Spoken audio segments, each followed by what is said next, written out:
Hey guys, it's Dr. Conklin. I'm going to create this as a YouTube video for you so that you can watch it and pause to sort of hear explanations for the answer keys. The first couple questions we're giving you, I think, 2 nights before the test, and then we'll go over this again, but just so you have an extra review explanation.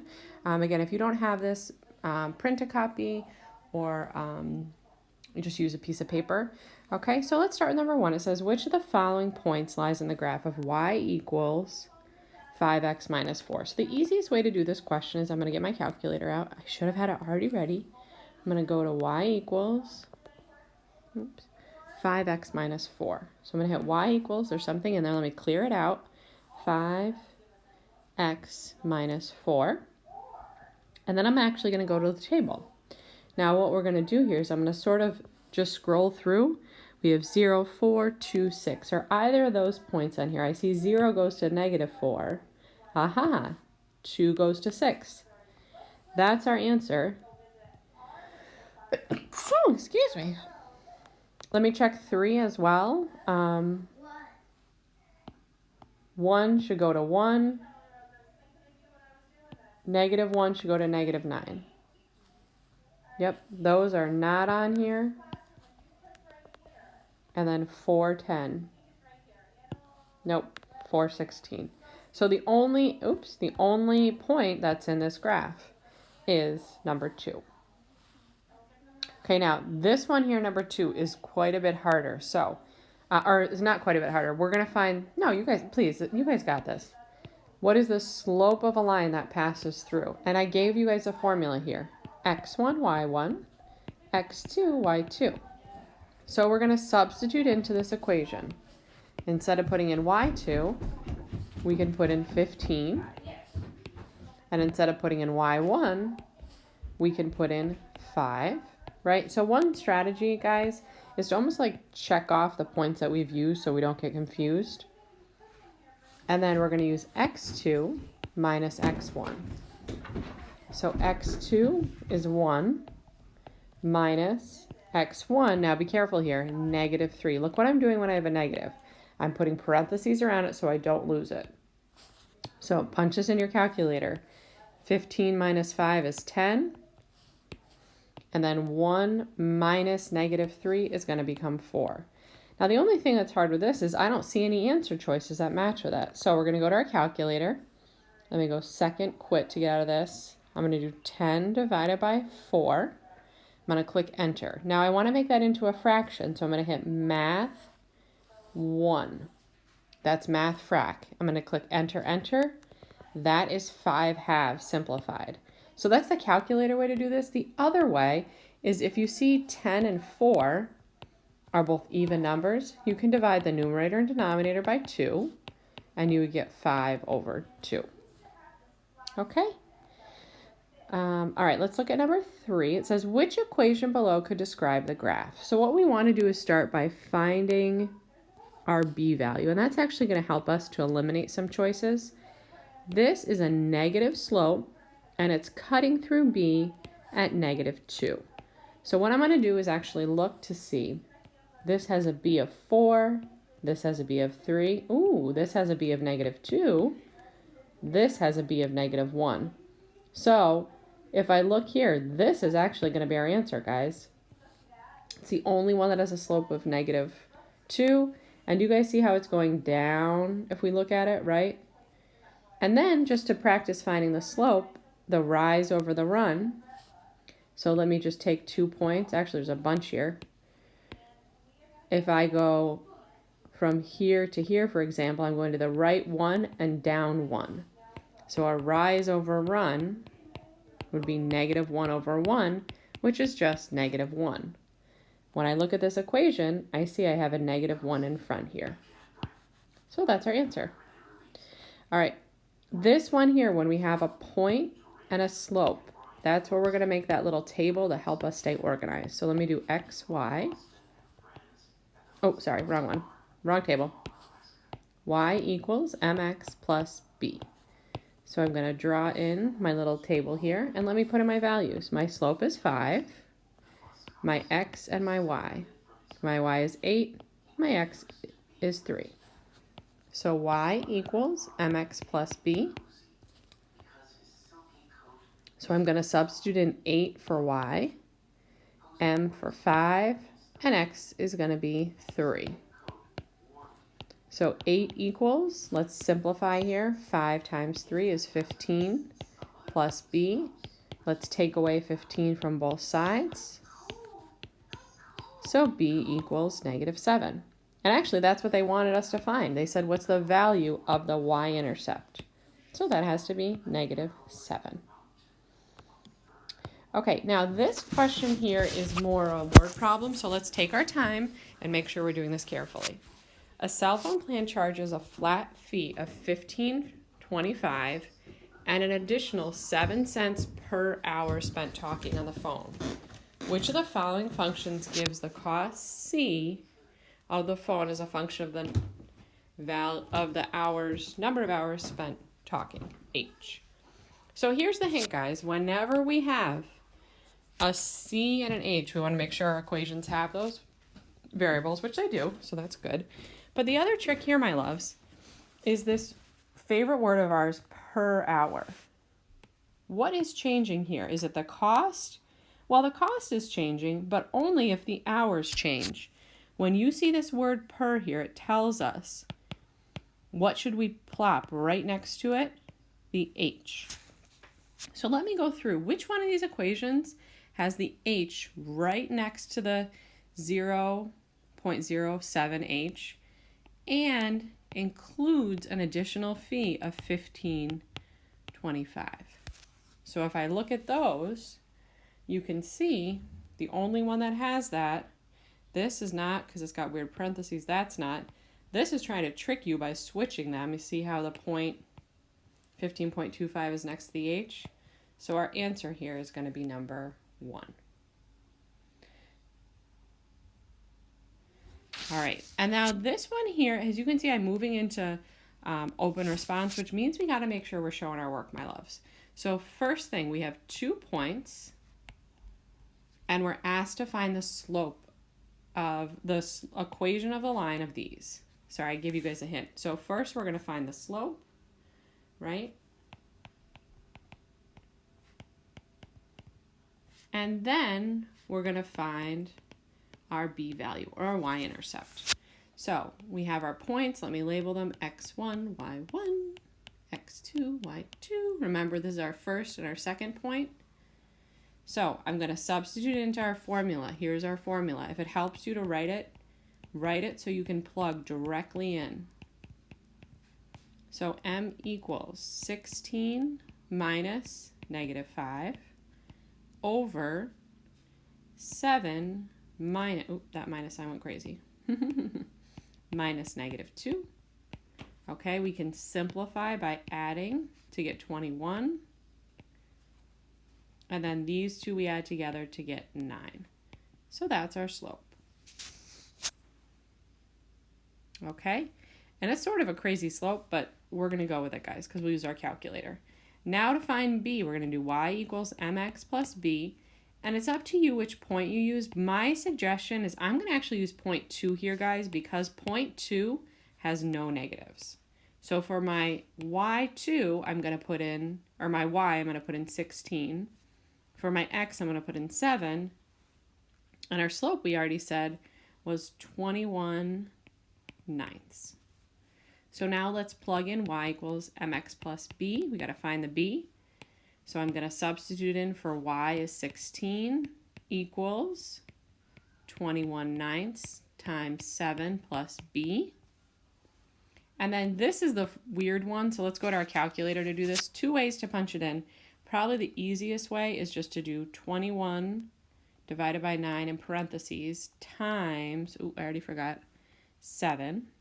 All right, it's going to be something weird. How do we make it into our fraction? Math, frac, enter, enter, 49/3. Okay? So 16 equals 49/3 plus b. Let's take away 49/3 from both sides. Again, how should you put this in the calculator? So here's, I'm going to model for you. 16 minus parentheses 49 divided by 3, enter, and I'm going to hit math, frac again, enter, enter, negative 1/3. Great, so we're all done. Nothing to do still, right guys? All done with this. No way, Jose's. Here's our slope. Here's our b. Okay, so now we need to do one more thing. We need to write the equation. I'm running out of room here, so I'll squeeze it in down here. Y equals 21/9 x minus 1/3. And then I'm going to square it nice and big so I see it. How can we check this on our calculator? So let's go ahead and do that together. I'm going to go to y equals, clear out what I have. And again, you want to do your fractions in parentheses. 21 divided by 9x. Was it minus 1/3? Yep. Minus parentheses 1/3. We're going to hit second table. And remember, these were sort of crazy numbers, but did we have -2, -5? Yep, that was one of our numbers. And then our other number was, yep, 7/16. Okay, so it's nice because you can check your work at the end. All right, now these equations here, we're asking you to graph them, my friends. All right, so we're going to make a table. So I would strongly suggest first, let's go to our y equals. You see, what's our favorite? What are we using again and again here, guys? So let's type it. Remember, use the negative sign by the enter, negative 3x plus 5. I'm going to hit second table to graph it.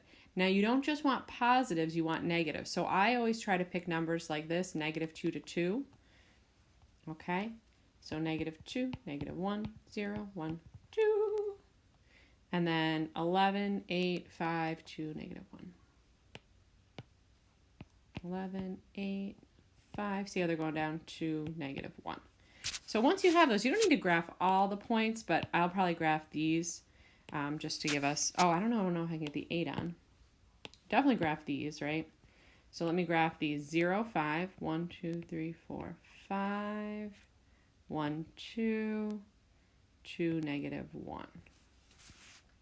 Okay, so when I graph that one, is that a negative slope going down? It is. Please use your ruler and then label your equation. Okay, for number 8 on the next page, this one's a little bit trickier. First, we need to solve for y.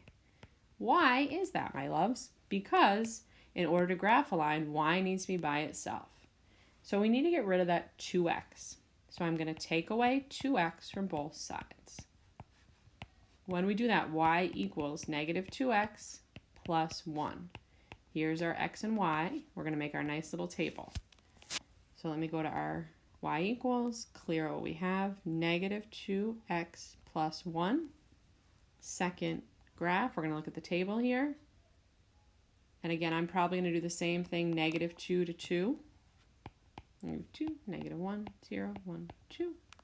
And then let's check our points. 5, 3, 5, 3, 1, -1, -3. I'll just make sure I think that's right. Always better to double check, right, guys? So let's go graph this on our table, or graph this now that we have it. I'm going to start with -2, 5. That's my first point. -1, 3, 0, 1, 1, -1, and 2, -3. Now you don't need to do all of them, but it does help to make the graph cross all the way. It's really important to fill up the whole graph. And I'm going to label. Okay, now the other kinds of questions that we could get, there's 2 other kind of ones that are on the test, is where we have to find the slope and the y-intercept, and we need to solve for y. It's a little trickier. So let's try this trickier one together. Again, we're available for help, so please let us know if any of these are really tricky for you. We want to get y by itself, but to do that, we got to get rid of this 2x. So I'm going to take away 2x on both sides. 3y equals -2x plus 9. Now, I still want to get y by itself, so to do that, I'm going to divide every single piece by 3. So y equals -2/3 x plus 3. Now that we have y by itself, we can find our m is in front of the x and our b is always by here. So let's just make sure we write that. M is negative 2/3 and b is 3. Okay, again, if these I think are super tricky, so if you are struggling with them, please let us know. We'll find time to talk. Okay, and then last but not least, our little word problem here, and we got this. So let's read through and I'm going to underline. Lawyers usually charge a daily rate and also an hourly rate. Eric has a job as a lawyer where he charges $120 to work for a day plus $75 per hour. Ooh, that per, remember, that's one of our friends. Write a linear equation for Eric's earning where C is the total cost to hire him and H is his hours. So I like to start with y equals mx plus b. Which one of these numbers, we have two numbers here. We've got 120 and we've got 75. What is going to change? Which one can go up or down? Is it the hourly rate or just the one-time fee? Well, the more hours he works, the more he's going to make. And remember, our key word here, guys, is this word per, right? So we're going to do y equals 75x, because the 75, every hour he works, he's going to charge you or me more money, right? But just to get him to be your lawyer, you have to pay $120. Now, you think you're done, but you're not. What do we have to remember to do? They gave us a variable C and H. So C is the total cost. The C depends on the hours. Okay, and look back here, guys. $75 per hour. So the 75 needs to be next to the H. All right, last question, my friends. We got this. How much would Eric charge to work as a lawyer for 9 hours? So if H equals 9, what are we going to charge him? C equals 75 times 9 plus 120. Okay, definitely use our calculator here. And this was actually a question. We had something similar in our last unit test. A lot of people didn't show work. You don't need to show a lot of work, guys. This is it, right? Just make sure you show substituting in, or you could even do it on the side, like 5 times 9, and then add your 120. Show us something so we can give you points. And I know you're using the online version, but that's okay. 75 times 9 plus 120, my loves, $795. Okay, and I'm going to write my sentence for good measure. Eric would charge $795 for 9 hours. All right, well, feel free to look through. This is our entire key if you need. Let me just scroll back through so you have it. The answers. Let us know if you have questions. We're available. And after we finish this this test, it'll be the holiday break. So we'll do some hard work now, and then we got time to rest up. So keep up the good work, All Stars, and we'll see you soon.